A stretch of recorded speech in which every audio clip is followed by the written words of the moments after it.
नमस्कार, मैं अंजना और आप देख रहे हैं भारत की खबर। आइए बढ़ते हैं आज की बड़ी खबर की ओर।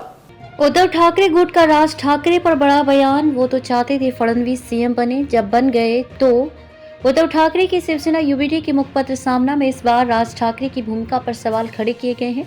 हाल ही में महाराष्ट्र नवनिर्माण सेना मनसे प्रमुख राज ठाकरे ने महाराष्ट्र चुनाव के नतीजों पर सवाल खड़े किए और कहा कि शरद पवार को इतनी कम सीटें मिलना संभव बात नहीं लगती। इसको लेकर अब उद्धव सेना ने उन पर निशाना साधा और कथित ईवीएम घोटाले पर मुद्दा फिर उठाया।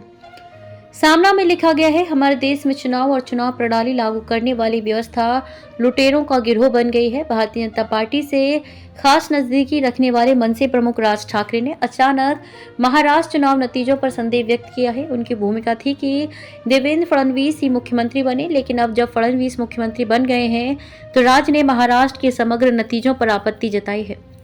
राज ठाकरे और प्रकाश अंबेडकर पर निशाना। उद्धव सेना ने अपने संपादकीय में राज ठाकरे पर बड़ा आरोप लगाया है। लिखा गया है, मराठी लोगों के वोट बांटने के लिए मनसे और दलित का वोट तोड़ने के लिए वंचित का इस्तेमाल किया जाता है।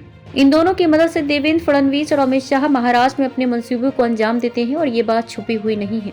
हैरानी की बात यह है कि वंचित के सर्वे सर्वा प्रकाश अंबेडकर भी चुनाव नतीजों के बाद ईवीएम पर टूट पड़े और अब काफी दिनों तक सोचने के बाद राज ठाकरे ने भी ऐलान कर दिया कि ईवीएम नतीजे सही नहीं हैं।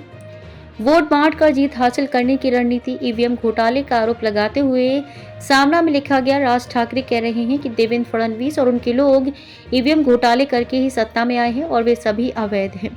बीजेपी ने महाराष्ट्र की राजनीति को गंदे स्तर पर पहुंचाकर रख दिया है। इनका मुख्य ध्येय लोगों को तोड़ना और अपना साथ बांधना है और उनकी रणनीति जगह जगह पर वोट बांट कर जीत हासिल करने की है। संपादकीय में लिखा गया है, राज ठाकरे का कहना है कि लोगों ने वोट तो दिए लेकिन वो हम तक नहीं पहुंचे, यानी कि वोट उन्हें नहीं गए जिनका चुनाव चिन्ह मतदाताओं ने ईवीएम पर दबाया। तो आखिर इन गायब वोटों का क्या हुआ?